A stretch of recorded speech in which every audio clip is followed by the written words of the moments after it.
দাজ্জালের নাম তো আপনারা শুনেছেন, ভয়ঙ্কর ডেঞ্জারাস একটা ক্যারেক্টার। পৃথিবীর শুরু থেকে শেষ পর্যন্ত এর চেয়ে বড় ফিতনা আসেনি, আসবেও না। দাজ্জালের ফিতনা, সে তার এক চোখ থাকবে, আরেক চোখ এরকম বন্ধ থাকবে, এখানে লেখা থাকবে কাফারা। কোনোভাবেই তাকে দমানো যাবে না, হত্যা করা যাবে না। আল্লাহ নবী ঈসা আলাইহিস সালাম তাকে হত্যা করবেন। তো যে ব্যক্তি সূরা কাহাফ তেলাওয়াত করবে, সূরা কাহাফের প্রথম 10 আয়াত বিশেষ করে মুখস্থ রাখবে, আল্লাহ তাআলা উসিমা মিন ফিতনাতিদ দাজ্জাল, দাজ্জালের ফিতনা থেকে তাকে বাঁচাবেন। তা আমরা দাজ্জালের ফিতনা থেকে বাঁচতে চাই কি চাই না? আমরা যেন সূরা কাহাফের প্রথম 10 আয়াত মুখস্থ করি, সূরা কাহাফ যেন জুমার দিন আমরা তেলাওয়াত করি।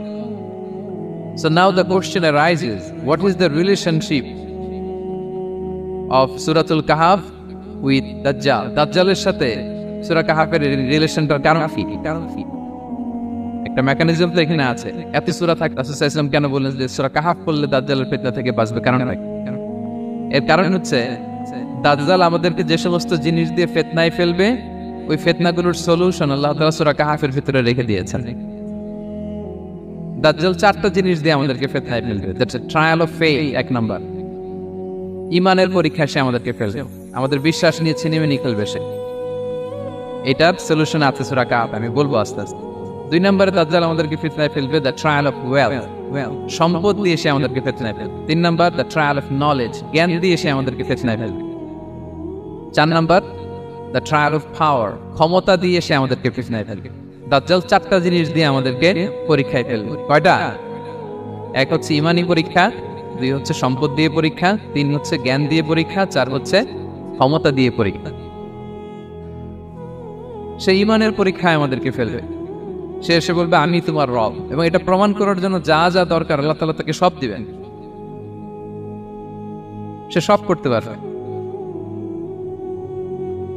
সে বলবে আমি তোমার রব।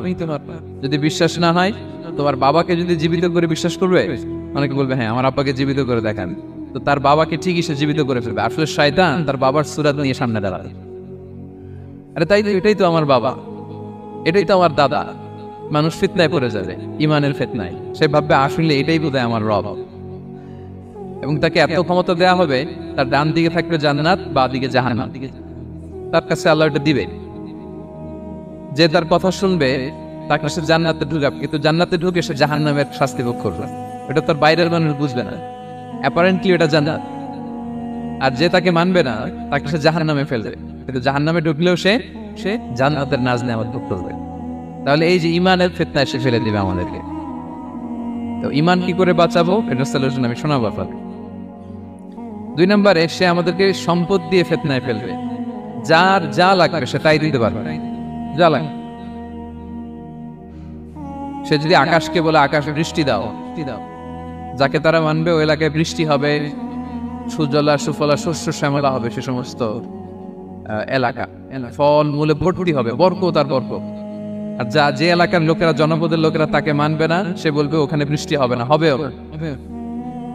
ওখানে খরা, দুর্ভিক্ষ, মাটি পেটে চলছি, মানুষ না খেয়ে মহামারী, দুর্ভিক্ষ দেখা যাবে। তখন বিশ্ববাসী মনে করবে এটাই বোধহয় আমাদের রব। তার মানে সম্পদ দিয়ে ফিতনায় ফেলে দিবে। 3 নম্বর হচ্ছে নলেজ, তার জ্ঞানের কাছে গোটা বিশ্ব হার মানবে। পূর্বের পরের যত জ্ঞান আছে সব আল্লাহ তাকে দিবে। ইলমুল আউয়ালিন ওয়াল আখিরিন, এমন কোন প্রশ্ন নেই যেটা দিয়ে তাকে আটকানো যায়। যাই জিজ্ঞেস করবেন সব জানতা, সব বলে দেয়। ভবিষ্যৎবাণী বলে দিবে, বলবে আগামীকাল ওইখানে অমুক দেশে বোমা বিস্ফোরণ হবে ওইখানে, ওখানে দুর্ভিক্ষ হবে, ভূমিকম্প হবে, সে যা বলবে তাই নেই। তার জ্ঞানের এই বহর দেখে মানুষ ফিতনায় পড়ে যায়। 4 নম্বর হচ্ছে দ্য ট্রায়াল অফ পাওয়ার, ক্ষমতা। তার ক্ষমতার সামনে সবকিছু একেবারে ছিন্ন বিচ্ছিন্ন হয়ে যাবে, এত ক্ষমতা হবে তার। সে যেমনটি বলবে তেমনটি ঠিক করবে। বাতাসের চেয়ে দ্রুত বেগে সে এক দেশ থেকে আরেক দেশে চলে যাবে। তো তার এই সমস্ত অলৌকিক ক্ষমতা দেখে মানুষ ফিতনায় পড়ে যাবে। এবং এই ফিতনার এই পরীক্ষার মুহূর্তগুলোতে মানুষ কিভাবে নিজেকে ধরে রাখবে তার সলিউশন আল্লাহ তাআলা সূরা কাহফে দিয়েছেন। এই 4টা ফিতনা থেকে বাঁচার জন্য আল্লাহ সূরা কাহফে 4টা ঘটনা উল্লেখ করেছে। কয়টা? 1 নম্বর হচ্ছে আসহাবে কাহফ, যুবকদের ঘটনা, 7 যুবকদের ঘটনা। ঈমান কি করে বাঁচাবেন, সলিউশন ওখানে। সম্পদের ফিতনা থেকে কিভাবে নিজেকে বাঁচাবেন, এজন্য একজন বাগানওয়ালার ঘটনা আল্লাহ সেখানে। জ্ঞানের ফিতনা থেকে কি করে বাঁচবেন, এজন্য আল্লাহ তাআলা মুসা আলাইহিস সালাম এবং খিজির আলাইহিস সালামের ঘটনা সেখানে উল্লেখ করেছেন। আর ক্ষমতার ফিতনা থেকে কি করে বাঁচবেন এটা বোঝানোর জন্য আল্লাহ তাআলা যুলকারনাইনের ঘটনা উল্লেখ করেছেন। 4টা ফিতনা থেকে বাঁচার জন্য কয়টা ঘটনা? 4টা ঘটনা। আমরা তাহলে একটা একটা করে ঘটনা শুনি, আমরা একটু উদ্ধার করার চেষ্টা করি যে কি কি সলিউশন আল্লাহ তাআলা আমাদের বাতাস দিলেন। 1 নম্বর হচ্ছে আসহাবে কাহাফের ঘটনা। এটা 250 খ্রিস্টাব্দের সময়কালে রোমান সাম্রাজ্যের একজন বাদশা ছিল, নাম দাকিয়ানিয়াস, প্রতাপশালী বাদশা, পৌত্তলিক, মূর্তির পূজা করতেন। ঈসা আলাইহিস সালাম বিদায় নিয়েছেন 200-250 বছর হলো। তো সব নবীর ধর্মই কিন্তু ইসলাম, যদিও আমরা নাসারা বলি, ইয়াহুদি বলি, সব নবীদের ধর্মই কি ইসলাম। তো তিনি ছিলেন পৌত্তলিক, মূর্তির পূজা করত। আর তার এলাকায় কেউ যদি ঈসা আলাইহিস সালামের নাম নিত, আখিরাতে বিশ্বাস করতো, আল্লাহ বিশ্বাস করতো, তাদেরকে তারা পাথর মেরে হত্যা করত। এজন্য ভয়ে কেউ ঈসাই ধর্মে ঈমান আনতো না, মানে ইসলামে ঈমান আনতো না। এই রাজার ভয়ে সবাই মূর্তির পূজা করতেন। কিন্তু 7 জন যুবক ছিল, তারা স্রোতে গা ভাসিয়ে দেয়নি, স্রোতের বিপরীতে তারা ঈমান নিয়ে দাঁড়িয়েছে। তারা ঈসা আলাইহিস সালামের রেখে যাওয়া সত্য ধর্মের উপর ঈমান এনেছিল, আখিরাতে তারা বিশ্বাস করত। এই 7 জন যুবকের কথা ছড়াতে ছড়াতে রাজা দাকিয়ানুসের কাছে চলে যায়। উনি তো রেগে মেগে ডেকে পাঠালো 7 জনকে। তাদেরকে জিজ্ঞেস করলো, তোমরা কাকে মানো? বলতেছে এক আল্লাহকে মানি। সাহসী, খুবই সাহসী। বলতেছে তুমি কি জানো তোমরা কার সামনে কথা বলতেছো? আমি তোমাদেরকে মৃত্যুদণ্ড দিতে পারি। তারা বলে দেন, কিন্তু আমরা সব বিসর্জন দিলেও ঈমান বিসর্জন দিতে পারবো না। সুবহানাল্লাহ। তুমি বললেন তোমরা যুবক মানুষ, রক্ত গরম, আবেগে কথা বলতেছো, 3 দিন সময় দিলাম, যাও যাও, ঈসার নাম ভুলে যাও, আখিরাত ভুলে যাও, আল্লাহর নাম ভুলে যাও। 3 দিন পরে তোমাদেরকে আবার ইন্টারভিউ নেব। ওই দিন যদি একই কথা বলো, পাথর মেরে 7 জনকে দুনিয়া থেকে উড়িয়ে দিতে। তারা চলে গেল। এবার 7 বন্ধু মিলে পরামর্শ করতে লাগলো, কি করতে পারি আমরা, এই গুণেধরা সমাজকে আমরা কিভাবে বাঁচাবো। এই পৌত্তলিকতার ছোবল থেকে এই ইফসিস নগরীকে বাঁচাবো কি করে? নগরীটার নাম ছিল ইফসিস নগরী।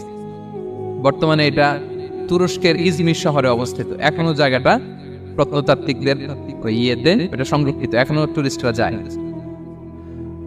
তো তারা বললো আমরা ঈমান বিসর্জন দিব না, যদি আমরা ওদের কথা মেনে নিই আমরা তো মুশরিক হয়ে গেলাম, চলো আমরা এক কাজ করি, আমরা এলাকা ছেড়ে দেব। এই 7 যুবক আল্লাহর উপর ভরসা করে তারা বাড়ি ঘর আত্মীয় স্বজন সব ছেড়ে দিয়ে লোকালয় ছেড়ে দূরে একটা পাহাড়ের ভেতরে আশ্রয় নিল। পাহাড়ের ভেতরে একটা গুহা ছিল, এই গুহা কি আরবিতে বলে আল কাহাফ। কি বলে? এই সূরার নাম কি? সূরাতুল কাহাফ। তো তাদের সাথে সাথে একটা কুকুরও যাচ্ছিল। তারা বারবার তাড়িয়ে দেওয়ার চেষ্টা করতেছিল কুকুরটাকে যাতে না যায়, কিন্তু এই কুকুর শুধু কান্না করে তাদের সাথে যাওয়ার জন্য ঘেউ ঘেউ করতেছে। এই কুকুরটাকেও সাথে নিলেন। ভালো মানুষদের সাথে থাকলে কি হয় দেখেন, এই কুকুরের কথা, যেহেতু 7 জন ইমানদারের সাথে একটা কুকুর ছিল, এই কুকুরের কথা আল্লাহ সূরাতুল কাহাফে উল্লেখ করে দিয়েছে। ওয়া কালবুহু বাসিতুন যিরাআইহি বিল ওয়াসি। তো তারা ভিতরে গেল, যে প্রচন্ড ক্লান্ত, তারা ঘুমিয়ে পড়ল। কি করলো? এই এক ঘুমে আল্লাহ 309 বছর কাটাই দিলেন। কয়শো 9 বছর? 9 বছর। গম প্রচন্ড গম যেন আর কাটে না। 309 বছর পরে এরা জাগলেন। এখন খুব ক্ষুধা, ঘুমে আর মোর ভাঙতেছে। আর একজন জিজ্ঞেস করতেছে কি লম্বা সময় ঘুম দিলাম বোধহয় আমরা? একজন বলতেছে হ্যাঁ, মানুষ সারাদিনই ঘুমাইছে আমরা। আরেকজন বলতেছে না না, সারাদিন না, দিনের কিছু অংশ হয়তো ঘুমাইছি। আসলে কয় বছর ঘুমাইছে? 309 বছর। এদিকে সভ্যতার তো চেঞ্জ। এখানে ওই দাকিয়ানুস মরে, এর ছেলে মরে, এর নাতি মরে, পুতি মরে, এখন 6ষ্ঠ নম্বর রাজা আসছে। প্রজন্মের পর প্রজন্ম তো শেষ। 309 বছরে কমপক্ষে 4-5 জেনারেশন চেঞ্জ হবে। তো জেনারেশন চেঞ্জ হয়ে, এলাকা চেঞ্জ হয়ে, তারা যে স্বপ্ন দেখেছিল এই ইফসিস নগরীতে কালেমার পতাকা উঠবে, তাদের স্বপ্ন আল্লাহ বাস্তবায়ন করেছে। 309 বছরের ব্যবধানে এই এলাকার সবাই মুসলিম হয়ে গেছে। আল্লাহ চাইছিলেন ওদেরকে দেখাবে এটা, যে স্বপ্নটা যে বাস্তবায়ন হয়েছে এটা দেখাবে। তো ঘুম থেকে উঠছে, একজনকে তারা বললো যে লুকায় লুকায় চাদর মুড়ি দিয়ে কিছু রুটি নিয়ে আসো বাজার থেকে, যাতে তোমাকে না চেনে। চাদর মুড়ি দিয়ে যাও। কিছু পয়সা ছিল, মুদ্রা দিয়ে দিস। তো সে যে যখন দোকানদারের কাছ থেকে রুটি নিয়েছে আর মুদ্রা দিছে, দোকানদার বলে এই মুদ্রা থেকে আসলো। 309 বছর আগে মালয়েশিয়াতে রিঙ্গিট ছিল কিনা জানি না, যেভাবে ওরা ট্রানজাকশন করতে পারে যেটা ছিল, ওইটা যদি এখন কেউ দেয় রাজধানী বিলাসে খাবার পাওয়া যাবে? হ্যাঁ হ্যাঁ। তো রুটিওয়ালা বলে তুমি বর্তমান সময়ের মুদ্রা দাও, এটা দিচ্ছ কেন? বলতেছে এটা তো বর্তমান সময়ের মুদ্রা। বলতেছে এই যে মুদ্রার মধ্যে দেখো কোন সালের সিল দেওয়া, এটা তো শত শত বছর আগে। বলতেছে কি বলে শত বছর আগে? আমি তো আজকে সকালেই বাজার করলাম, ওই বাজার করে যে টাকাগুলো ছিল ওইটাই তো পকেটে। বলতেছে বলে কি, নিশ্চয়ই তুমি গুপ্তধনের সন্ধান পেয়েছো, হিডেন ট্রেজার। বলো, মানে তার সাথে এদের কথাবার্তা কিছু মিলতেছে না। পরে তাকে ধরে ওই সময়কার রাজার কাছে নিয়ে গেছে। ওই রাজা আবার মুসলিম, সবাই মুসলিম সবাই। সে যা বলে এরাও কেউ বিশ্বাস করে না, এরাও যা বলে এও বিশ্বাস করে না। আর এলাকায় এর বাড়িঘর আসবে থেকে, এর নাতি পুতি যা আছে 5-6 পুরুষ তো মরে সবাই কবরে। তখন তার কথা শুনে সবাই অবাক। তো এটা মিলানোর জন্য তারা 309 বছর আগে দাকিয়ানুস বাদশার সরকারি যে নথিপত্র, ওই পুরাতন ছিঁড়া নথিপত্র তারা বের করলো। বের করে দেখনি ঠিকই দাকিয়ানুস নামে এক বাদশা ছিল, আর অনেক শত শত বছর আগে মোস্ট ওয়ান্টেড 7 জন যুবক ছিল যাদের ব্যাপারে এক্সিকিউশনের অর্ডার ছিল। এখন দেখে তারা অবাক। লম্বা ঘটনা আমি শর্ট করে বলতেছি। পরে সবাই মিলে তাকে সহ ওই গুহায় গেলেন। গুহায় যাওয়ার পরে সে বাকিদেরকে ডাকতে গুহার ভেতরে ঢুকলো। আল্লাহ তাআলা 7 জনকে ওইখানে মৃত্যু দিয়ে দিলেন। চিরকালের জন্য এই 7 জন ঘুমায় পড়লো। আর এলাকাবাসী রাজা সহ ওইখানে তারা একটা মসজিদ নির্মাণ করলো। This is the story of আসহাবে কাহাফ। তো এলাকাবাসী যদিও মুসলিম হয়েছিল, কিন্তু আখিরাতের ব্যাপারে তাদের একটা সন্দেহ ছিল যে আসলে মানুষ মরার পরে কি আবার জীবিত হবে? মৃত্যুবরণ করার পরে আবার মানুষ জীবিত হবে? তাদের মনের মধ্যে একটা সন্দেহ ছিল যে আসলে মারা গেলে মানুষ আবার উঠতে পারে। তাদের এই সন্দেহ দূর করার জন্য আল্লাহ তাআলা এই 7 জনকে 309 বছর ঘুম পাড়িয়ে আবার জীবিত করলেন। সুবহানাল্লাহ। তাহলে ঈমান কিভাবে বাঁচাতে হয় এটার প্রেরণা আমরা এই 7 যুবকের কাছ থেকে পাই। এখানে যেটা আমরা শিখি প্রিয় ভাইরা, 1 নম্বর লেসন হচ্ছে আমাদের গুড কোম্পানি লাগবে, রাইটাস পিপল, মানে আমাদের সার্কেলটা ভালো হইতে হবে। তাদের 7 জনের সার্কেলটা খুব ভালো ছিল, ফলে তারা বিপথে যায় না এবং তারা এমন শক্ত সিদ্ধান্ত নিয়েছে যে আল্লাহ তাআলা সেটাতে বরকত দিয়েছেন, গোটা সমাজকে আল্লাহ তাআলা চেঞ্জ করে দিয়েছেন। এটা হচ্ছে 1 নম্বর লেসন। আপনি ঈমান বাঁচাতে হলে আপনার সার্কেল ভালো লাগবে। বুঝবেন যে এলাকায় যাবেন ওখানে নামাজি সার্কেল কারা আছে, ওখানে জ্ঞানী গুণী সার্কেল কারা আছে, ওখানে ভালো কাজ করতে চায়, একে অপরকে সহযোগিতা করে, কল্যাণের পথের যাত্রী কারা আছে খুঁজতে হবে আপনাকে। খুঁজে ওই সার্কেলে আপনি যুক্ত হবে, তাইলে ঈমান বাঁচানো যাবে। ক্লিয়ার? 2 নাম্বার হচ্ছে conflict between believers and disbelievers it's universal. সত্য মিথ্যার লড়াই এটা চিরন্তন, আজীবন থাকবে। এটা ওনাদেরও ছিল, এখনো আমাদের লড়াই করে যেতে হচ্ছে, আমাদের ভবিষ্যৎ প্রজন্মও করবে। এই লড়াইটা আমরা করে যেতে চাই। কি বলেন? হ্যাঁ, থামা যাবে না? আমরা থামতে আসিনি, আমরা এই লড়াইটা করে যাব। আমরা সত্যের কথা বলেই যাব ইনশাআল্লাহ। বলা ইনশাআল্লাহ। 3 নাম্বার হচ্ছে যে লেসনটা আমরা পাই, অনেকগুলো লেসন, আমি খুব প্রেসাইজলি বলতেছি। যুবকরা চাইলে একটা সমাজকে পাল্টে দিতে পারে। এই পৃথিবীতে যত বড় বড় বিপ্লব হয়েছে এগুলো যুবকরা এনেছে। তারা হচ্ছে সভ্যতা গড়ার কারিগর। আসহাবে কাহাফ আমাদের এই সময়ের নওজওয়ানদের জন্য প্রেরণা, তারা আমাদের জন্য প্রেরণার বাতিঘর। তারা যেমনি ঈমানকে রক্ষা করেছে, আমাদের যুবকরা চাইলেও তাদের ঈমানি চেতনাতে স্পিরিট দিয়ে সমাজটাকে পাল্টে দিতে পারে। কি বলে? এখানে বেশিরভাগই তো যুবক। হ্যাঁ, গুড সার্কেলে থাকবেন তো আপনারা? সত্যের পক্ষে সবাই থাকবেন তো? আল্লাহ তাআলা কবুল করুন। আচ্ছা, এবার 2 নাম্বার ছিল সম্পদের ফিতনা, কিভাবে বাঁচবেন। আসহাবে কাহাফের পরে সূরা কাহাফে আল্লাহ তাআলা একজন বাগানওয়ালার ঘটনা বলেছে। 2 জন বন্ধু, একজন একটু গরিব, সে বিশ্বাসী, আর একজন ধনী, সে অবিশ্বাসী। তাকে আল্লাহ তাআলা বিশাল বড় খেজুরের বাগান আর আঙ্গুরের বাগান দিয়েছেন, বিশাল বড়, অনেক বড় বিজনেস ম্যাগনেট। তো এই সম্পদের অহংকার সে করত। সে প্রায় তার গরিব বন্ধুকে বলতো যে তোর চেয়ে আমার সম্পদও বেশি, সন্তানও বেশি, জনবল বেশি, লোকবল বেশি, অর্থবল বেশি, সব বেশি। অহংকারে তার পা মাটিতে পড়তো না।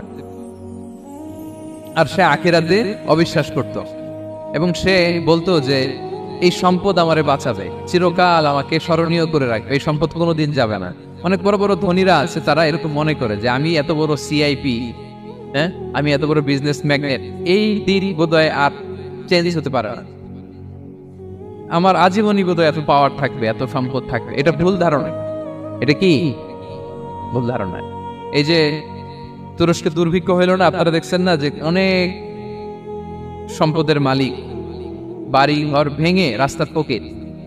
এখন ওই যে রিফিউজিদের জন্য যে খাবার আসছে ওখানে লাইনে দাঁড়াইছে, কারণ একটি লাইনে না দাঁড়ালে খাবারও তো মিলবে না। হাজার কোটি টাকার মালিক ছিল, ভেঙে চুরে সব শেষ। এখন রিলিফের ইয়ে নেওয়ার জন্য দুস্থদের কাতারে ওখানে দাঁড়াইছে, কারণ দাঁড়াইলেই কিছু খাবার পাওয়া যাবে, খিচুড়ি পাওয়া যাবে, তা না হলে তো খাবারটাও মিলবে না।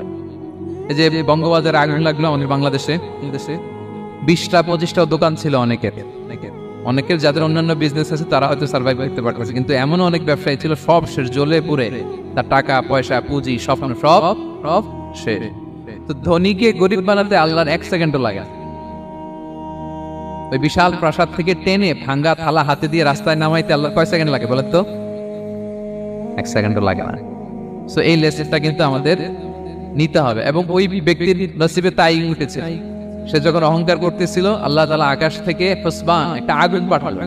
ওই আগুন এসে তার আঙ্গুরের বাগান, তার খেজুরের বাগান, বিশাল মাইলকে মাইল এই বাগান জ্বালিয়ে পুরে মুহূর্তের মধ্যে সারকার হবে, এবং মুহূর্তের মধ্যে সে পথের ভিখারি ফকির। এই ঘটনাটা এনে আল্লাহ তাআলা সম্পদশালীদেরকে রিমাইন্ডার দিলেন যে এই সম্পদের ফিতনায় তোমরা পড়ে যেও না। আমরা সম্পদশালী হলে বাস্তবতা অনেক সময় ভুলে যাই। সূরাতুল হুমাযাতে আল্লাহ তাআলা বলেন ইয়াহসাবু আন্না মালাহু আখলাদা, সম্পদশালীরা মনে করে এই সম্পদ আমাকে চিরকাল বাঁচিয়ে রাখবে, চিরকাল বোধহয় এই সম্পদ আমার হাতে থাকবে। না, এটা হাতের ময়লা, আজ আছে কাল নাই, যে কোনো সময় চলে যেতে পারে। এটা হচ্ছে ম্যাটেরিয়ালিস্টিক আউটলুক, বস্তুবাদী চিন্তা থেকে এই আমাদের ধনী ভাইদের এই সমস্যাটা হয়, ভোগবাদী চিন্তার প্রভাব আর কি। সম্পদ যখন হাতে থাকে ধরাকে সরাজ্ঞান করে, মনে করে যে সবই আমার কন্ট্রোলে। না, আপনারে ওই গরিবের কাতারে আনতে, ওই রিলিফের সম্পদ নেয়ার জন্য ওই লাইনে দাঁড় করাইতে আল্লাহর 1 সেকেন্ডও লাগে, এটা খেয়াল রাখতে হবে। আমরা যখন প্রাইভেট কারে চড়ি মাঝে মাঝে অনেকে এসে হাত পাতে, এদেরকে ছোট করা যাবে না। গল্পটা আল্লাহ ভিন্ন করতে আল্লাহর 1 সেকেন্ডও লাগে। ওইদিকে আমি দাঁড়ায় হাত পাততাম আর উনি প্রাইভেট কারে বসে থাকতো, আল্লাহ চাইলে করতে পারতেন না, পারতেন। তো এখান থেকে আমাদের জন্য শিক্ষা হচ্ছে সম্পদ এটা ক্ষণস্থায়ী, আজ আছে কাল নাই, এটা ক্ষণস্থায়ী, এটাকে এভারলাস্টিং মনে করা যাবে না। এভারলাস্টিং হচ্ছে আখিরাত, ওয়ালাল আখিরাতু খায়রুল লাকা মিনাল উলা, আখিরাত তোমার জন্য দুনিয়ার চেয়ে শ্রেষ্ঠ। এবং আল্লাহ তাআলা দৃষ্টান্ত একটা দিয়েছেন যে দুনিয়ার জীবনটা হচ্ছে কামা, ওই পানির মতো যেটা আনজালনাহু মিনাস সামা, আকাশ থেকে নাজিল করেছি। ওই পানি ক্ষেতের মধ্যে পড়ে ফসল ফুল ফসল হয়েছে, এরপরে যখন ফসল কাটা হয় ওই ক্ষেত খামার এগুলো তৃণলতা হয়ে যায়, ভুসির মতো হয়ে যায়, তখন বাতাসের ঝাপটায় একবার এদিকে যায় একবার ওদিকে যায়। অনেক লম্বা উপমা, আমি সংক্ষেপে বললাম।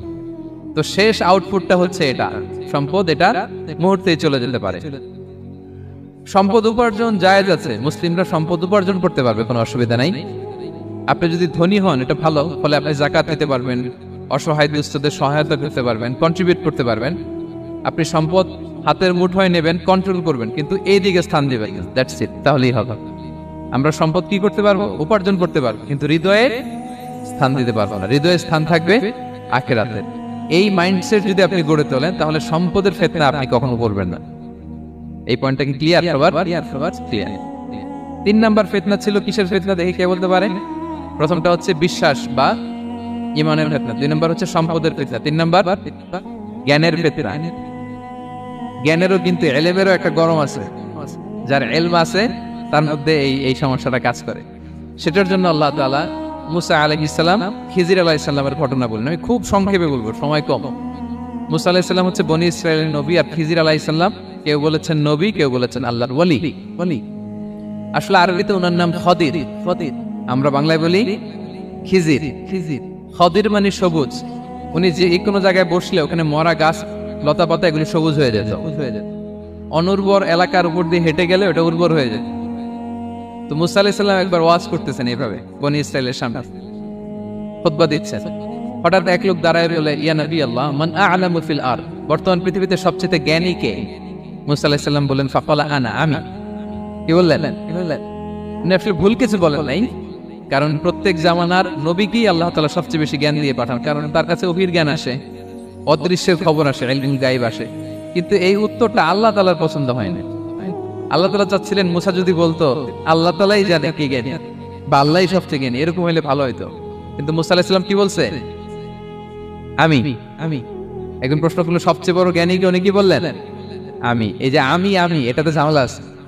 আমি বড়, আমি জানি, আমি সব, দিস ইজ প্রবলেমেটিক। আল্লাহ এটা পছন্দ করলেন না।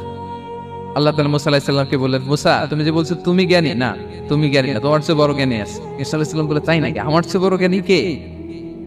তো আল্লাহ তাআলা বললেন, ইযহাব ইলা মাজমাইল বাহরাইন, দুই সাগর বা দুই নদীর মিলনস্থলে যাও, ওখানে আমার এক বান্দা আছে তোমার চেয়েও জ্ঞানী। মুসা আলাইহিস সালাম বললেন তাই নাকি?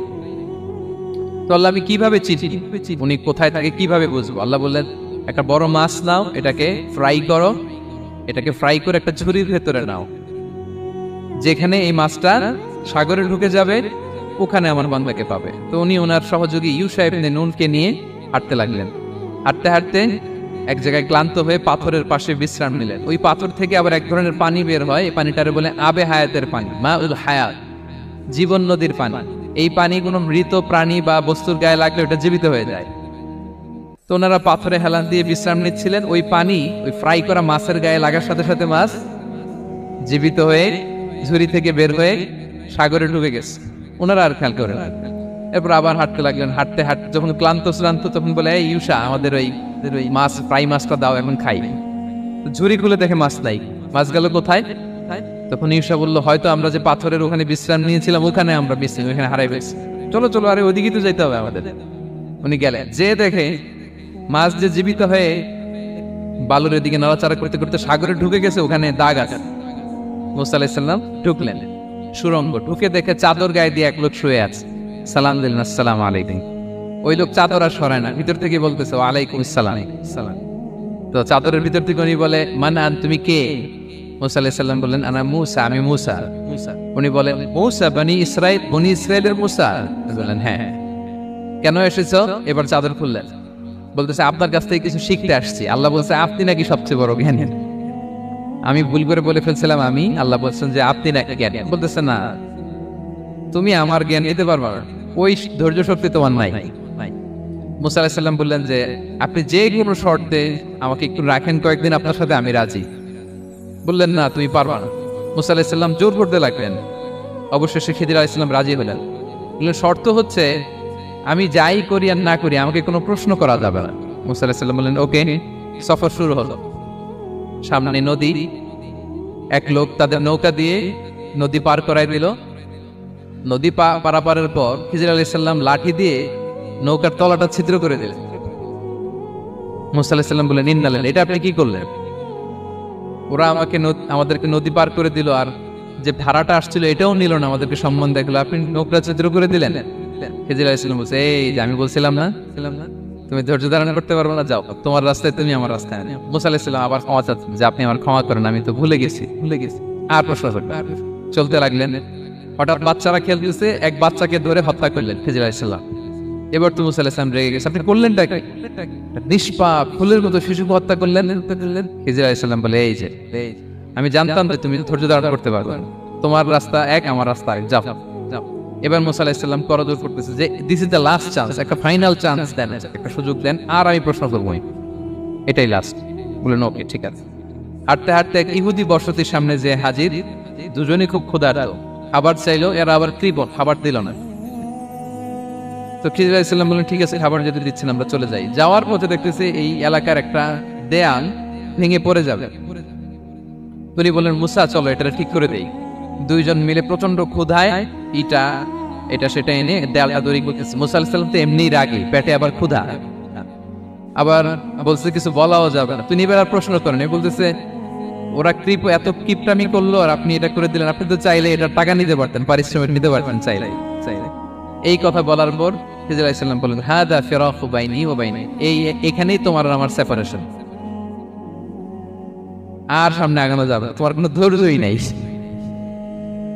তো এতটুকু তোমাকে আমি বলি যে আমি একটাও আল্লাহর আদেশ ছাড়া করি নাই, আল্লাহর আদেশে আমি করেছি। কি এক নম্বর হচ্ছে ওই যে আমাদের ভাড়া নিতে চাইলে না, আমাদেরকে পার করে দিল, নৌকাটা ছিদ্র করেছি, কারণ এই এলাকায় একজন জালিম বাদশাহ আছে, সে নৌকা পেলেই গরিব মাঝিদের নৌকা সিজ করে নিয়ে যায়।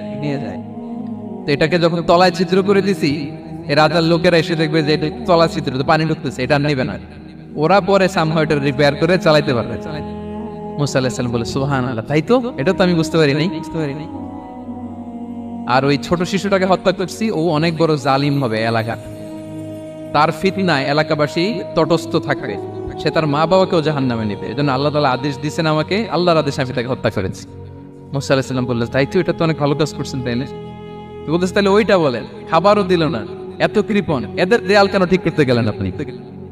তখন তিনি বললেন যে আসলে এটা একটা ইয়াতিমদের ঘর ছিল, দুইটা ইয়াতিম শিশু, তাদের বাবা মা খুব ভালো ছিল, আর এই দেয়ালের নিচে আছে গুপ্তধন, এই দেয়ালটা পড়ে যাবে, এই গুপ্তধন তারা ছোট মানুষ নিতে পারবে না, এলাকাবাসী তাদেরকে বঞ্চিত করে নিয়ে যাবে। আমি দেয়াল গড়ে দিলাম যাতে করে তারা যখন প্রাপ্তবয়স্ক হয় নিজেদের সম্পদ নিজেরা বুঝে নিতে পারে। সুবহানাল্লাহ বিহামদি। মুসা আলাইহিস সালাম বলে তাই তো, এগুলো তো আমি বুঝতে পারি নাই।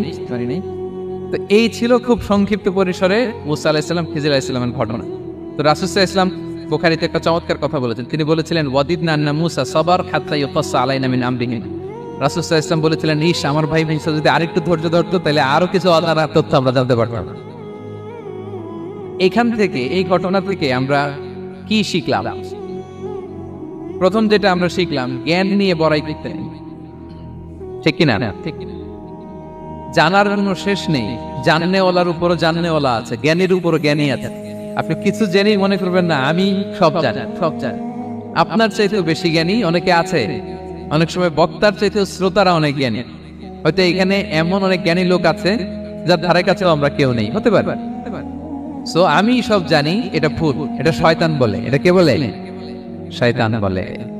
আবু নাওয়াস একটা কবিতা লিখেছেন, ওয়াকুল লিমান ইয়াদঈ ফিল ইলমি ফালসাফাতান হাবাসতা শাইআন ওয়া গাবাত আনকা আশিয়াউ। কেউ যদি বলে আমি সব জানি, তুমি তাকে বৃদ্ধাঙ্গুলি দেখিয়ে বলো আপনি কিছুই জানেন না, আপনি অল্প কিছু জেনেছেন, জানার এখনো অনেক বাকি।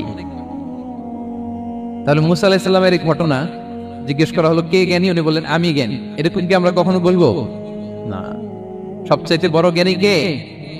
ওয়া ফাওকা কুল্লি যী ইলমিন আলিম। সবচাইতে বড় জ্ঞানী আল্লাহ তাআলা। সো জ্ঞান নিয়ে আমরা অহংকার করব না। 2 নম্বর যে শিক্ষাটা আমরা পাই, ওই যে নৌকা দিয়ে পারাপার হচ্ছিল, তখন একটা চড়ুই পাখি এসে সাগরের মধ্যে মুখ দিয়েছিল। তো খিজির আলাইহিস সালাম বললেন মুসা, তুমি কি চড়ুই পাখিটা দেখতে পাচ্ছ? হ্যাঁ দেখতে পাচ্ছি। চড়ুই পাখিটাতে সাগরে মুখ দিয়ে দেখতে পাচ্ছ? হ্যাঁ দেখতে পাচ্ছি। তখন খিজির আলাইহিস সালাম বললেন চড়ুই পাখিটা সাগরে মুখ দিয়ে পানি খাওয়ার পরে চড়ুই পাখির ঠোঁটে বা চঞ্চুতে যতটুকু পানি লেগে আছে, এই পানিটা হচ্ছে তোমার, আমার এবং মহাবিশ্বের আমাদের সকলের জ্ঞান। আর এই মহাসাগরের সকল পানি হচ্ছে আল্লাহ তাআলার জ্ঞান। আল্লাহ তাআলা বলেছেন ওমা উতিতু মিনাল ইলমি ইল্লা কালিলা। আমি তোমাদেরকে একেবারে অল্প জ্ঞান দিয়েছি, একেবারে অল্প। এই রহস্যে ঘেরা এই মহাবিশ্বের অনেক কিছু আমাদের অজানা। প্রিয় ভাইরা, আমরা অনেক কিছু জানি না, আমাদের এই লিমিটেড নলেজ এগুলো ধরে না, তারপর আমরা জ্ঞানের বড়াই করি। আপনারা উপমাটা বুঝতে পারছেন? একটা নৌকা থেকে চড়ুই পাখি ঠোঁট দিয়ে পানি খাচ্ছে, পানি খাওয়ার পরে স্বভাবতই চড়ুই পাখির ঠোঁটে একটু পানি তো লাগবে। খিজির বললেন যে এই পানিটা হচ্ছে তোমার, আমার, পৃথিবীর সবার জ্ঞান, আর এই সাগরের বাকি পানিগুলো কার জ্ঞান? এবার বুঝতে পারছেন আল্লাহ তাআলার জ্ঞানের পরিধি। আমরা জ্ঞান নিয়ে যেন কখনো কি না করি, বড়াই না করি। জ্ঞান 2 ধরনের, একটা বাহ্যিক জ্ঞান, একটা অন্তর্নিহিত জ্ঞান। External knowledge, internal knowledge. আমরা যখন কোরআন হাদিস পড়ি আমাদের বাহ্যিক জ্ঞান অর্জন হয়। কোরআন হাদিস পড়লেই আপনি জ্ঞানী হয়ে যান। এটা কোরআন হাদিস পড়তে হয়, এটা ডাইজেস্ট করতে হয়, এটার উপর আমল করতে হয়। এই জ্ঞান অর্জন শেষে এরপরে আল্লাহর প্রিয় বান্দাদেরকে আল্লাহ অন্তরে ইলমের নূর দেন, ইলহাম দেন। That is the knowledge, that is the pure knowledge. আপনি হাফেজে কোরআন হয়ে ভাবেন না আপনি সব জানেন, আপনি বুখারী মুখস্থ করে ভাবেন না সব জানেন। এই সব জ্ঞান অর্জন করার পরে ইলমের নূর হাসিল হয়, সেটা আল্লাহ সবারে দেয় না। সো এই অন্তর্নিহিত জ্ঞান, দূরদৃষ্টি, farsightedness, that is the pure knowledge. এটার জন্য বছরের পর বছর, যুগের পর যুগ সাধনা করতে হয়। সেটার জন্য এই জ্ঞান অর্জনের জন্য 3টা জিনিস করতে হয় ইলমের নূর অর্জনের জন্য। কয়টা? 1 হচ্ছে বিনয়, 2 হচ্ছে সফর, 3 হচ্ছে সবর। আবার বলি, 1 হচ্ছে বিনয়, 2 হচ্ছে সফর, 3 হচ্ছে সবর। আল্লাহ তাআলা আল্লাহর নবীকে তাওরাত দেওয়ার পরেও আরো ট্রেনিং সেশন করাইছেন খিজির আলাইহিস সালামের কাছে। যাও, ওনার কাছে গেলে তুমি ছোট হবা, নত হবা। জ্ঞান যদি আমি নিতে চাই আমাকে ছোট হইতে হবে। ধরেন একটা গ্লাস থেকে একটা খালি গ্লাসে পানি ঢালবো, তো যেটাতে নেওয়া হবে এটা উপরে থাকলে হবে? যেই গ্লাসটার মধ্যে পানি আছে এটা উপরে থাকবে, ওইটা ব্ল্যাঙ্ক গ্লাসের মধ্যে পড়বে। আপনি নলেজ এলেম নিতে চাইলে আপনাকে নিচে থাকতে হবে, উনি উপরে থাকবেন। আপনার শায়েখ আপনাকে দিবে, আপনার উস্তাজ আপনাকে দিবে, আপনার মুর্শিদ আপনাকে দিবে। বুঝতে পেরেছেন? তাহলে আমাদেরকে হাম্বলনেস লাগবে, শিখতে হইলে হাম্বল হইতে হয়, বিনয়ী হইতে হয়। আচ্ছা, 2 নাম্বার, সফর করতে হয়। এটা আল্লাহ মুসা আলাইহিস সালামকে দিয়ে করাইছেন, যাও যাও পিছে পিছে উস্তাদের পিছে পিছে ঘুরো। তো এজন্য সফর করতে হয়। এখন ঘরে বসে অনেক কিছু জানা গেল, উস্তাদের সান্নিধ্য লাগে, সফর করতে হয়। আমাদের ক্লাসিক আলেমরা হাদিস কালেকশনের জন্য শহরকে শহর সফর করতেন। এখনো আমাদের আলেমরা দেওবন্দে যায়, মিশরে যায়, মদিনায় যায়, এখানকার মালয়েশিয়ান স্টুডেন্টরাও দেশে বিদেশে যে নলেজ অর্জন করে। সফর আপনাকে লাগবেই। তাহলে বিনয়, সফর, 3 নম্বরে কি সবর, ধৈর্যশীল হইতে হবে। দেন মুসা আলাইহিস সালাম বারবার প্রশ্ন করে ফেলতেছেন, বারবার অদাবঙ্গ করতেছেন, এরকম করলে হবে না। ধৈর্য লাগবে, ধৈর্যের বলে বলিয়ান হলে তখনই আপনার মধ্যে ইলম আসবে। তাহলে জ্ঞানের ফিতনায় পড়ার আর আমাদের কোনো সম্ভাবনা আছে? আমরা বিনয়ী হব, আমরা জ্ঞান আল্লাহর দিকে ফিরাই দেব, আমরা বলবো উনি সবচেয়ে ভালো জানেন। পারা যাবে তো ইনশাআল্লাহ? আচ্ছা, আমি একেবারে শেষ পর্যায়ে চলে আসছি, 2-1 মিনিটের মধ্যে শেষ করে দিয়েছি। 3 নাম্বার ছিল কিসের ফিতনা? 4 নাম্বার ক্ষমতার ফিতনা। এই ফিতনা থেকে বাঁচার জন্য সর্বশেষ আল্লাহ তাআলা যুলকারনাইনের ঘটনা বলেছেন। অনেক বড় বাদশা ছিলেন, পৃথিবীতে 4 জন বাদশা গোটা বিশ্ব শাসন করেছেন। 2 জন কাফির, 2 জন মুমিন। কাফির একজন হচ্ছে নমরুদ, যিনি ইব্রাহিম আলাইহিস সালামকে আগুনে ফেলেছিলেন। আরেকজন হচ্ছে বখতনাসার, যাকে ইংরেজিতে বলে নেবুচারনেজার দ্য সেকেন্ড, দ্বিতীয় নেবুচারনেজার। তারা কোনো নির্দিষ্ট এরিয়ার বাউন্ডারির বাদশা না, গোটা বিশ্বের বাদশা ছিলেন। এই 2 জন কাফির। আর 2 জন বাদশা ছিলেন গোটা বিশ্বকে শাসন করেছেন, তারা ছিলেন মুমিন। একজন হচ্ছে সুলাইমান আলাইহিস সালাম, আল্লাহর নবী। আরেকজন হচ্ছে যুলকারনাইন, গোটা বিশ্ব শাসন করেছেন, প্রাচ্য থেকে পাশ্চাত্য সব জায়গায় তিনি গিয়েছেন, ইসলামের বাণী প্রচার করেছেন, জালিমদেরকে শায়েস্তা করেছেন। তো এরকম দিক বিদিক তিনি জয় করতেছিলেন। অনেকে যুলকারনাইনকে আলেকজান্ডার দ্য গ্রেটের সাথে গুলিয়ে ফেলে না। ম্যাসিডোনিয়াতে যে আলেকজান্ডার দ্য গ্রেট ছিল, উনি আর যুলকারনাইন এক নন।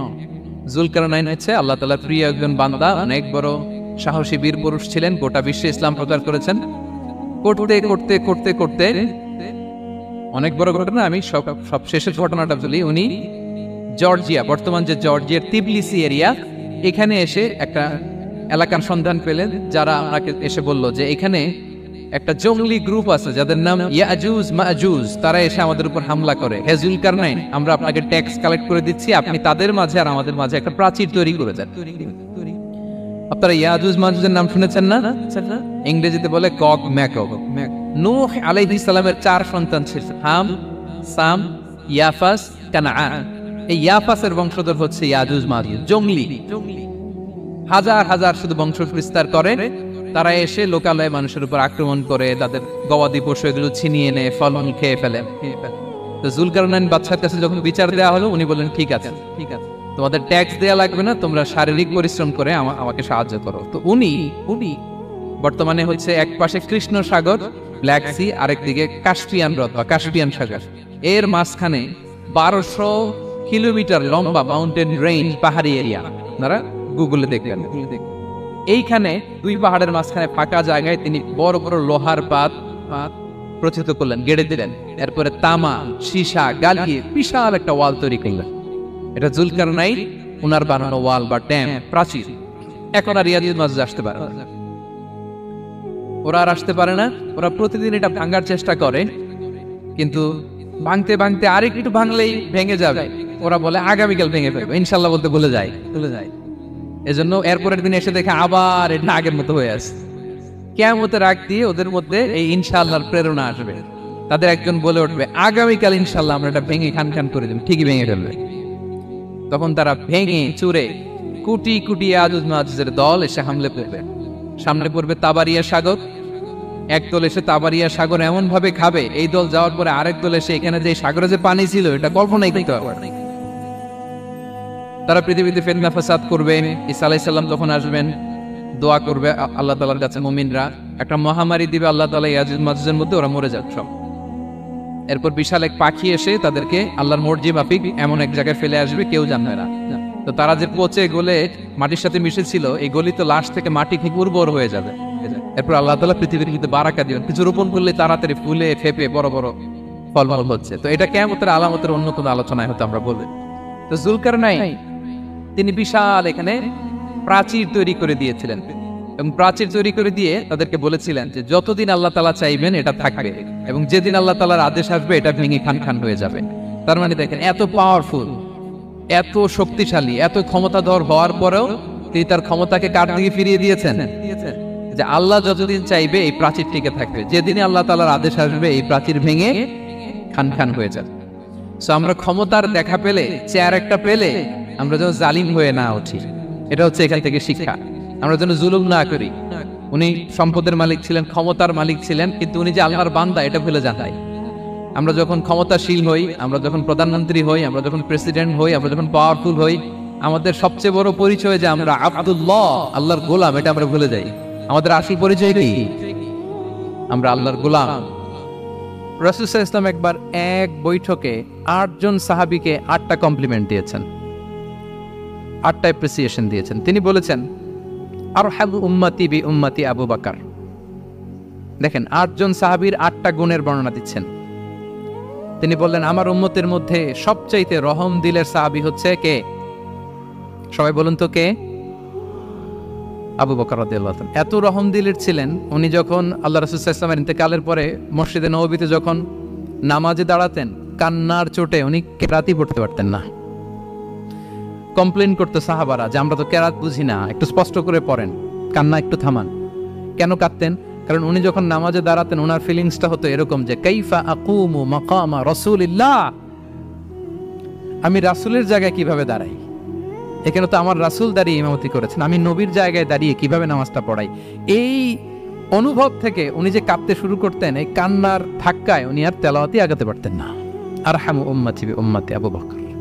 আমার উম্মতের মধ্যে সবচেয়ে রহম দিলের হচ্ছেন আবু বকর। ও আসাদ্দুহুম ফি আমরিল্লাহি ওমর। দেখেন, প্রশংসা করতেছেন। আর আমার উম্মতের মধ্যে আল্লাহর দ্বীন বাস্তবায়নে সবচাইতে কঠোর হচ্ছে ওমর। মুনাফিকরা ওনাকে জমের মতো ভয় পেত, ইভেন শয়তান ভয় পেত। রাসূল সাল্লাল্লাহু আলাইহি ওয়াসাল্লাম বলেন, ওমর তুমি যদি এই রাস্তা দিয়ে হাঁটো, শয়তান যদি দেখতে পায়, শয়তান এই রাস্তা রেখে দিয়ে অন্য কোনো রাস্তা থাকলে ওইটা দিয়ে হাঁটে। সুবহানাল্লাহ বিহামদিহি। আমাদের অনেক সময় এমন হয় না যে আমাদের বাচ্চারা, ছেলেমেয়েরা খেতে চায় না, আমাদের নাতি নাতনিরা খেতে চায় না, মায়েরা খাবার নিয়ে পেছনে পেছনে ঘুরে, আর তখন ভয় দেখায়, এই রাত্রিবেলা তাড়াতাড়ি খাও, ওই যে বাঘ আসবে, বাঘ, বিড়াল আসবে, বিড়াল, তাড়াতাড়ি না খেলে কিন্তু ভূত আসবে, ভূত। এরকম বলেন আপনারা? বলেন না? এই দায়িত্ব তো আপনাদের কাঁধে থাকে না? তো ওই যে আমাদের বোনরা বলতে পারবে, বোনরা খাবার নিয়ে ঠিকই রাত্রিবেলায় বাচ্চাদের পেছনে পেছনে এরকম দৌড়াতে হয়। তো কি বলতে হয়? যে এই ভূত আসলো, ভূত, ওই যে বিড়াল আসলো, বিড়াল, কুকুর আসলো, এইগুলো বললে বাচ্চারা আবার ভয় পায়, তাড়াতাড়ি করে খায়। তো মদিনাতেও মদিনার বাচ্চারা খেতে চাইতো না। তো খেতে না চাইলে মায়েরা ভূত আসতেছে, ভাল্লুক আসতেছে, এগুলো না বলে বলতো, হা হুয়া ইয়াতি উমর, ইয়াতি উমর, তাড়াতাড়ি খাও, তাড়াতাড়ি খাও, ওই যে ওমর আসতেছে, ওমর। সুবহানাল্লাহি বিহামদিহি। ওয়া আশাদ্দুহুম ফি আমরিল্লাহি উমর। আল্লাহর দ্বীন বাস্তবায়নে সবচেয়ে কঠোর ছিলেন ওমর রাদিয়াল্লাহু তাআলা আনহু। ওয়া আসদাকুহুম হায়াআন উসমান। সবচেয়ে লাজুক সাহাবী ছিলেন উসমান রাদিয়াল্লাহু তাআলা। শুধু অর্থ বলে যাই। ওয়া আকরাউহুম লিকিতাবিল্লাহি উবাই ইবনে কাব। সবচেয়ে কোরআনের ভালো কিরাত পড়তে পারতেন উবাই ইবনে কাব। আফরাদুহুম যায়েদ ইবনে সাবিত। উত্তরাধিকার বন্টনের নীতিমালা, ফারায়েজের জ্ঞান ছিল যায়েদ ইবনে সাবিত রাদিয়াল্লাহু তাআলা। ওয়া আ'লামুহুম বিল হালালি ওয়াল হারামি মুআদ ইবনে জাবাল। এই উম্মতের হালাল হারামের স্পেশালিস্ট সাহাবী হচ্ছেন মুআদ ইবনে জাবাল। আলা ওয়া ইন্না লিকুল্লি উম্মাতিন আমিনান ওয়া আমিনা হাদিহিল উম্মাহ আবু উবাইদা ইবনুল জাররাহ। সব উম্মতের একজন বিশ্বস্ত লোক থাকে, এই উম্মতের সবচাইতে বিশ্বস্ত লোক হচ্ছে আবু উবাইদা ইবনুল জাররাহ। দেখেন, 8 জন সাহাবীর 8টা গুণের কথা বললেন। আচ্ছা, রাসূল সাল্লাল্লাহু আলাইহি ওয়াসাল্লাম যখন সাহাবীদের প্রশংসা করেছেন, ওই সাহাবীদের কেমন লেগেছে বলেন তো? ফিলিংসটা ভালো লেগেছে না? হৃদয়ে জুড়িয়েছে, ইন্সপায়ার্ড হয়েছেন, মোটিভেটেড হয়েছেন, আরো ভালোর প্রতিযোগিতা কি করে করা যায়। সাহাবীদের মধ্যে সবচাইতে সুরেলা গলার কণ্ঠের অধিকারী ছিলেন আবু মুসা আল-আশআরী রাদিয়াল্লাহু তাআলা আনহু। তো রাসূল সাল্লাল্লাহু আলাইহি ওয়াসাল্লাম একবার রাত্রিবেলা তার বাসার পাশ দিয়ে যাচ্ছিলেন, দীর্ঘ সময় ওনার কণ্ঠের তেলাওয়াত শুনলেন। পরের দিন সকালে বললেন যে, আবু মুসা, তুমি তো চমৎকার গলায় তেলাওয়াত করো। আবু মুসা বলে, রাসূলুল্লাহ, আমি তো কোনোদিন আপনার সামনে দাঁড়িয়ে তেলাওয়াত করি না, আপনি কি করে জানলেন? রাসূল সাল্লাল্লাহু আলাইহি ওয়াসাল্লাম বললেন, গত রাতে তুমি যখন তেলাওয়াত করছিলে আমি তোমার ঘরের পাশ দিয়ে যাচ্ছিলাম, আমি মনোযোগ দিয়ে শুনেছি। আবু মুসা বলে, ইয়া রাসূলুল্লাহ, আপনি আমার তেলাওয়াত শুনতেছেন, ওইটা জানলে তো আমি ফজর পর্যন্ত তেলাওয়াত চালিয়ে যেতাম, হাত্তাল ফজর আমি তেলাওয়াত চালিয়ে যেতাম ইয়া রাসূলুল্লাহ। আল্লাহ রাসূল সাল্লাল্লাহু আলাইহি ওয়াসাল্লাম তখন বললেন, লাকাদ উতিতা মিজমারান মিন মাযামিরি আলি দাউদ। হে আবু মুসা, দাউদ আলাইহিস সালামের গলায় আল্লাহ তাআলা যেমনি সুরের ঝংকার দিয়েছেন, এই উম্মতের মধ্যে তোমার গলায় আল্লাহ সেই সুরের লহরী ঢেলে দিয়েছে। বলেন, এই অ্যাপ্রিসিয়েশন যখন রাসূলের মুখ থেকে পাইলো কেমন লাগবে ওনার? বলেন। এখানে ধরেন আপনি কেউ হাফেজে কোরআন, শেখ সুদাইস যদি বলে যে মাশাআল্লাহ মাশাআল্লাহ আনতা কারিউল কুররা, আপনাকে যদি এটা বলে কেমন লাগবে আপনার?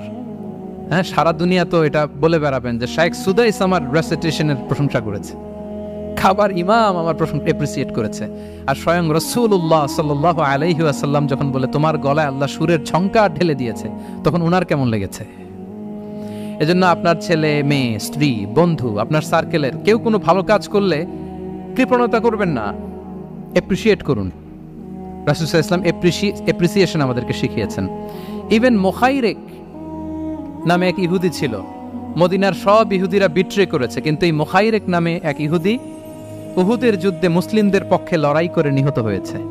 সে তার কথা রেখেছে। মুসলিম সাহাবীদের শহীদদের লাশের সাথে যখন এই ইহুদি তার লাশও আনা হলো, রাসূল সাল্লাল্লাহু আলাইহি ওয়াসাল্লাম তার দিকে তাকায় বললেন, মুখাইরিক খায়রু ইয়াহুদ, Mukhayriq is the best among Jewish. তিনি বললেন, মুখাইরিক, এই পৃথিবীতে যত ইহুদি আছে এখানকার ইহুদিদের মধ্যে মুখাইরিক হচ্ছে সবচেয়ে শ্রেষ্ঠ ইহুদি। দেখেন, মুখাইরিক কোন ধর্মের ছিলেন? মুসলিম নাকি? কোন ধর্মের? ইহুদি হওয়ার পরেও তাকে অ্যাপ্রিসিয়েশন করতে রাসূল সাল্লাল্লাহু আলাইহি ওয়াসাল্লাম ভুলেন নাই। তাহলে আমরা যেন অ্যাপ্রিসিয়েটিভ মাইন্ডসেটের অধিকারী হই। কটা গেল? 10 নম্বরে হচ্ছে ফ্লেক্সিবল। 10 নম্বরে কি? ফ্লেক্সিবল, মানে কোনো বিষয়ে খুব অনড় হয়ে থাকা, এটা রাসূল সাল্লাল্লাহু আলাইহি ওয়াসাল্লাম ছিলেন না, ফ্লেক্সিবল ছিলেন। আমরা অনেক সময় বলি না যে ভাই আপনি কি 9টায় আসতে পারবেন না 10টায়? বলে I am flexible with this, মানে যেটা বলবেন আমার সমস্যা। এরকম ইজি গোয়িং ছিলেন উনি, গো ধরে থাকতেন না, যে কোনো পরিস্থিতিকে সামলে নিতেন। ফ্লেক্সিবল হচ্ছে যে কোনো পরিবেশ পরিস্থিতির সাথে নিজেকে মানিয়ে নেওয়া, খাপ খাওয়া, নিজেকে সামলে নেওয়া, সলিউশন বের করে ফেলা, এটা রাসূল সাল্লাল্লাহু আলাইহি ওয়াসাল্লামের ছিল। এটাকে বলে ফ্লেক্সিবল মাইন্ডসেট। নাজরানের 60 জন খ্রিস্টান পাদ্রী এসেছিল মদিনায় দেখা করতে।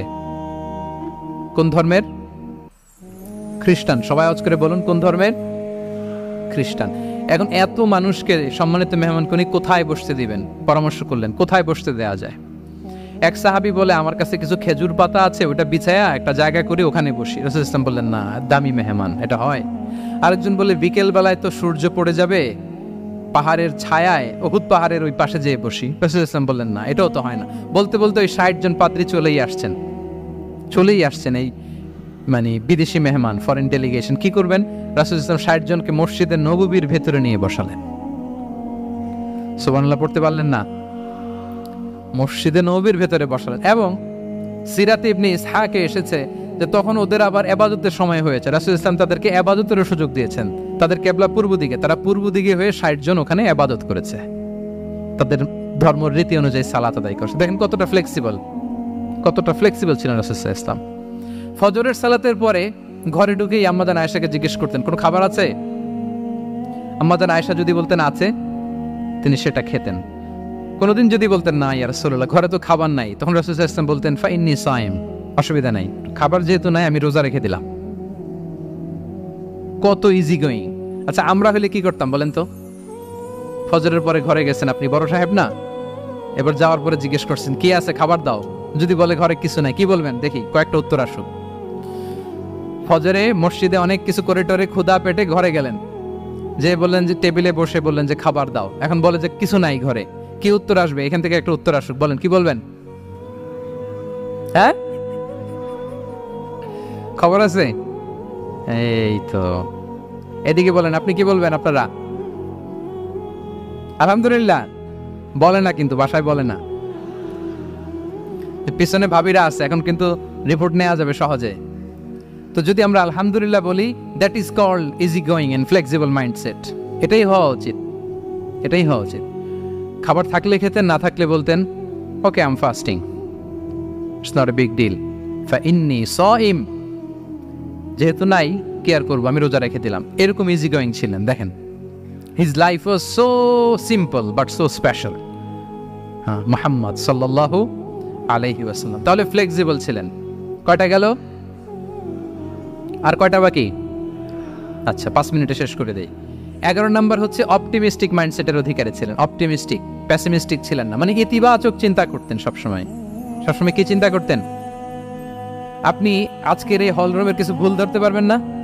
যদি বলে যে কয়েকটা ভুল ধরেন, বলবেন যে এই সমস্যা, সাউন্ডের সমস্যা, ওইদিকে এটা নাই, ওইদিকে এটা নাই, এটা হচ্ছে ভুল। আপনি প্যাসিমিস্টিকটা ধরলেন। এবার যদি বলা হয় আজকের এই প্রোগ্রামের কয়েকটা পজিটিভ দিক বলেন, তখন আপনি কিন্তু কয়েকটা পয়েন্ট বের করতে পারবেন যে এটা ছিল একটা ইতিবাচক দিক, এই প্রোগ্রামের এটা ছিল একটা পজিটিভ দিক। তো রাসূল সাল্লাল্লাহু আলাইহি ওয়াসাল্লাম ওই পজিটিভ দিকগুলোতে ফোকাস করতেন। হ্যাঁ, come back positive, not go back negative. রাসূল সাল্লাল্লাহু আলাইহি ওয়াসাল্লামের কাছে এসে যদি কেউ বলতে, রাসূলুল্লাহ আমি খুব অসুস্থ, আমি খুবই অসুস্থ, রাসূল সাল্লাল্লাহু আলাইহি ওয়াসাল্লাম কি বলতেন জানেন? জি, রাসূল সাল্লাল্লাহু আলাইহি ওয়াসাল্লাম বলতেন লা বাসা আলাইকা তুহুরুন ইনশাআল্লাহ। ইয়া রাসূলুল্লাহ আমি অসুস্থ। রাসূল সাল্লাল্লাহু আলাইহি ওয়াসাল্লাম বলতেন আরে don't worry, it will cleanse up you from your sins if Allah wish. ইনশাআল্লাহ এতে তোমার যে গুনাহ টুনা আছে, পাপ আছে, এই পাপগুলোকে আল্লাহ তাআলা এই অসুস্থতা দিয়ে মোচন করে দিচ্ছেন। পড়েন সুবহানাল্লাহ। তাইলে আপনি অসুস্থতার মধ্যে একটু হালকা হলেন না যে জ্বরে ভুগতেছি, কিন্তু এই জ্বরে নাকি আমার গুনাহ মাফ হয়ে যায়। পেটের ব্যথায় আক্রান্ত, মাথা ব্যথায় আক্রান্ত, কিন্তু এটাতে নাকি আল্লাহ আমার পাপ মোচন করে দেয়, তাহলে একটু ভালো লাগবে না? তাহলে দেখেন, একটা কঠিন পরিবেশকে রাসূল সাল্লাল্লাহু আলাইহি ওয়াসাল্লাম সহজ করতেন। অসুস্থ শুনলেই লা বাস তুহুরুন ইনশাআল্লাহ, আর কিছু হবে না, আল্লাহ তোমার গুনাহ মাফ করে দিচ্ছে। অসুস্থ ব্যক্তি দেখলেই মাথায় হাত দিয়ে দোয়া করতেন আল্লাহুম্মা রাব্বান নাস আযহিবিল বাস ইশফি আনতাশ শাফি লা শিফাআ ইল্লা শিফাউক শিফাআন লা ইউগাদিরু সাকামা। উজ্জীবিত হয়ে যেত অসুস্থ ব্যক্তি। আমরা কি করি? আমরা কি করি? কাউকে অসুস্থ দেখলে, রোগাক্রান্ত দেখলে, ওই রোগে সবচাইতে কষ্ট পেয়ে যে মারা গেছে তার ঘটনা বলা শুরু করি।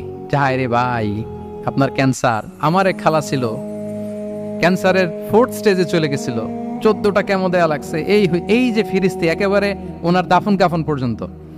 এখন বলেন ওই লোক যাও সুস্থ ছিল, এখন আর সুস্থ থাকবে? কথা বলেন, থাকবে? একটা দিব্যি সুস্থ মানুষকে যদি আপনি বলেন ভাই আপনাকে দেখতে কেমন যেন একটু রোগা রোগা লাগতেছে, অসুস্থ নাকি?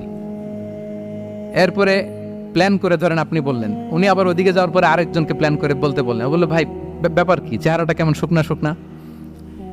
এরকম 5 জন বলার পরে ওই বিকেলে কাঁথা গায়ে দিয়ে শুয়ে ফেলবে বিছানায়। তবে আপনি অসুস্থ এমনি বানাই ফেলছেন। কিন্তু রাসূলুল্লাহ সাল্লাল্লাহু আলাইহি ওয়া আলিহি ওয়াসাল্লাম উনি বলতেন লাবাস লাবাস আলাইক তুহুরুন ইনশাআল্লাহ, আরে সুস্থ হয়ে যাবা। এজন্য দেখতে গেলে আপনি উৎসাহিত করবেন, বলবেন আরে ভাই আপনার তো খুব সুস্থ লাগতেছে। কে বলছে আপনি অসুস্থ? অসুস্থতার কোনো ছোঁয়াই তো আপনার মধ্যে নাই। হ্যাঁ, you are looking very fine, চমৎকার লাগতেছে আপনার, কে বলছে? তো ভালো হয়ে যাচ্ছেন। এটা বললে উনি আশা পায়। আর আপনি যদি ওই রোগে সবচেয়ে কষ্ট পেয়ে যে মারা গেল, এই ঘটনা যদি ওনারে শোনান, উনি বাঁচবে বলেন? তাহলে আমরা মানুষকে উৎসাহিত করব, অপটিমিস্টিক হব, প্যাসিমিস্টিক হব না। এবার বলুন, হুনাইনের যুদ্ধে, কুইজ, হুনাইনের যুদ্ধ কত হিজরিতে হয়েছিল? কত? সপ্তম, অষ্টম? হ্যাঁ, মাত্র 2-4 জন বলতেছে। আমাদের ওই যে হাসানা ফাউন্ডেশনের একটা সিরা অলিম্পিয়াড চলতেছে, এটাতে অংশগ্রহণ করতে হবে আপনাদের। আমরা প্রতিদিন একটা করে কুইজ জানান দিচ্ছি মানুষদেরকে, একেবারে সব মুখস্থ হয়ে যাবে ইনশাআল্লাহ। তাহলে অষ্টম হিজরিতে হাওয়াজিন বনু সাকিব গোত্রের বিশাল ব্যাটালিয়ন নিয়ে ওরা আসছে, এবং ওরা আসছে যে আমরা শুধু একা যাব না, আমাদের স্ত্রী বাচ্চা কাচ্চা, আমাদের যার ঘরে যত সম্পদ আছে সব নিয়ে মরুভূমিতে যাব। এটা নিয়ে যাব কেন? সবার মধ্যে যেন ইন্সপিরেশন আসে যে যদি আমরা হারি, আমরা সব শেষ, আমাদের সম্পদও নিয়ে যাবে। আর এগুলো রক্ষার জন্য হলেও মুহাম্মদের বিরুদ্ধে আমাদেরকে জয়লাভ করতে হবে। কি টেকনিক দেখেন! সব যখন নিয়ে দাঁড়াইছে বিশাল বাহিনী, এক সাহাবী এসে বলল ইয়া রাসূলুল্লাহ, কালকে তো আমাদের খবর আছে, এই বাহিনীকে আমরা কি করে পরাস্ত করব? ইয়া রাসূলুল্লাহ, এসে দেখুন, পাহাড় থেকে দেখুন কত বিশাল বাহিনী। রাসূল সাল্লাল্লাহু আলাইহি ওয়াসাল্লাম দেখা মাত্রই বললেন তিলকা গনিমাতুল মুসলিমিনা গাদান ইনশাআল্লাহ। আরবি যারা বুঝেন যে it will be the war booty for the Muslim community tomorrow ইনশাআল্লাহ। আরে এগুলো তো আমরা সব গনিমত আকারে ব্যাগে কইরা মদিনায় নিয়ে যাব। এই যুদ্ধে জয়লাভ করে যা আছে এগুলো উটে করে ওয়ার বুটি হিসেবে মদিনায় নিয়ে যাব। বলার সাথে সাথে সাহাবীদের সব ভয় দূর হয়ে গেল, আবার প্রাণ ফিরে পেলেন, সজীব হয়ে উঠলেন, উজ্জীবিত হলেন। তাহলে আমরা অপটিমিস্টিক হব, আমরা ইতিবাচক চিন্তা করব। ইসলাম আল্লাহ তাআলার ব্যাপারেও আমাদেরকে ইতিবাচক ধারণা রাখতে উৎসাহিত করে। হাদিসে কুদসিতে আল্লাহ বলেন, আনা ইনদা যান্নি আবিদি বি, আমার বান্দার নিকট আমি তেমন, আমার বান্দা আমার ব্যাপারে ঠিক যেমন ধারণা করে। আপনি যদি ধারণা করেন আল্লাহ দয়ালু, ঠিকই আল্লাহ তাআলাকে দয়ালু পাবেন। এখন বলেন আল্লাহর ব্যাপারে কার ধারণা কেমন? আল্লাহ তাআলা খুব প্রতিশোধ পরায়ণ না? প্রচন্ড রাগী, আমাদের সবাইকে জাহান্নামে দেওয়ার জন্য বসে আছেন না? তাহলে কি ধারণা বলেন তো? তিনি দয়াময়, তিনি মেহেরবান, তিনি আমাদেরকে অবশ্যই ক্ষমা করবেন, ঠিক কিনা বলেন? এই বিশ্বাস আল্লাহর প্রতি আমাদের সবার আছে তো? এই বিশ্বাস যদি থাকে, ঠিকই আল্লাহ তাআলাকে রহমান রাহিম হিসেবেই আপনি পাবেন। তাহলে আওয়াজ করে বলুন তো, এই নবরাত্রি হলকে উচ্ছ্বসিত করে আওয়াজ করে বলেন, আমরা সবাই অপটিমিস্টিক হব না পেসিমিস্টিক? অপটিমিস্টিক, ইতিবাচক হব। রাসূল সাল্লাল্লাহু আলাইহি ওয়াসাল্লাম অপটিমিস্টিক মাইন্ডসেটের অধিকারী ছিলেন। কয়টা গেল? লাস্ট হচ্ছে রেজিলিয়েন্ট। শেষ। I am going to conclude my speech today. Resilient হচ্ছে যাকে থামানো যায় না, আনস্টপেবল। সংকট কাটিয়ে ঘুরে দাঁড়ানোর সামর্থ্য যার থাকে তাকে বলে রেজিলিয়েন্ট। লেগে থাকার মানসিকতা, টিকে থাকার যোগ্যতা, সহজে হার না মানার যে অ্যাটিটিউড, এটাকে বলে রেজিলিয়েন্ট মাইন্ডসেট। রাসূল সাল্লাল্লাহু আলাইহি ওয়াসাল্লামকে আল্লাহ তাআলা এই মাইন্ডসেট দিয়েছিলেন। ওনাকে হারাইতে পারছে কেউ? জীবনের সাথে এটা সেট করে নেন যে আমি কখনো হারি না, আমি হয় জিতি নয় শিখি। আমি কখনো হয় জিতি নয় শিখি। এই মাইন্ডসেট যদি গ্রো করেন, আপনার হারাইতে পারবে কেউ? পারবে না। রাসূল সাল্লাল্লাহু আলাইহি ওয়াসাল্লাম হি ওয়াজ আনস্টপেবল, হ্যাভিং আনবিলিভেবল সাবর। ধৈর্যের পাহাড় নিয়ে, আনস্টপেবল অ্যাটিটিউড নিয়ে তিনি শুধু সামনে গিয়েছেন, পেছনে যান নাই কখনো। সীমাহীন কষ্ট আর সংগ্রামের মধ্যে দিয়ে গিয়েছেন, থামাতে পারে নাই ওনাকে কেউ পারে নাই। ইয়াতিম হিসেবে জন্মগ্রহণ করলেন, পৃথিবীর আলো দেখবার আগে বাবাকে হারালেন, ছোট বয়সে মাকে হারালেন, পরে দাদাকে হারালেন, এরপর চাচাকে হারালেন। শিয়াবে আবি তালেবে জেল খেটেছেন 3 বছর। Physical torture, mental torture, life threat, হত্যা করার ষড়যন্ত্র হয়েছে। আল্লাহ তাআলা বলেছেন আজ রাতে হিজরত কর। ব্ল্যাক ম্যাজিক করা হয়েছে। লাবিদ ইবনুল আসাম, এক ইহুদিদের মিত্র, ওনাকে ব্ল্যাক ম্যাজিক করেছে। মারার জন্য খাদ্যে বিষ মিশিয়ে দেয়া হয়েছিল। বাজুর মাংস, খাসির বাজুর মাংস পছন্দ করতেন। খাইবারের এক ইহুদি নারী এই ছাগলের এই মাংসের মধ্যে বিষ দিয়েছিলেন। ইহুদিদের পক্ষ থেকে betray, treachery, conspiracy and what not, কি বাকি ছিল বলেন? ষড়যন্ত্রের এমন কোন ধরন ছিল না যেটা তারা বাকি রেখেছে। কিন্তু রাসূল সাল্লাল্লাহু আলাইহি ওয়াসাল্লাম কি থামানো গিয়েছিল? বলেন, থামানো গিয়েছিল? গোটা বিশ্বব্যাপী উনি ছড়িয়ে দিয়েছিলেন লা ইলাহা মুহাম্মাদুর। So nothing can stop him. করার আমাদের যে লক্ষ্য, ওই লক্ষ্য পানে আমরা পৌঁছবই, আমাদেরকে কোনো কিছু থামাতে পারবে না ইনশাআল্লাহ। বলেন, আমরা আমাদের লক্ষ্য পানে, মানজালে মাকসাদে দৌড়ে দৌড়ে যাব। আমাদেরকে থামিয়ে দেয়া হলে আমরা হাঁটতে থাকব, সেখানে আমাদেরকে আঘাত করা হলে আমরা হামাগুড়ি দিয়ে সামনের দিকে যেতে থাকব, সেখানেও থামিয়ে দেওয়ার চেষ্টা করা হলে আমরা আমাদের মানজিলে মাকসাদের দিকে অপলক নেত্রে যেতে থাকব।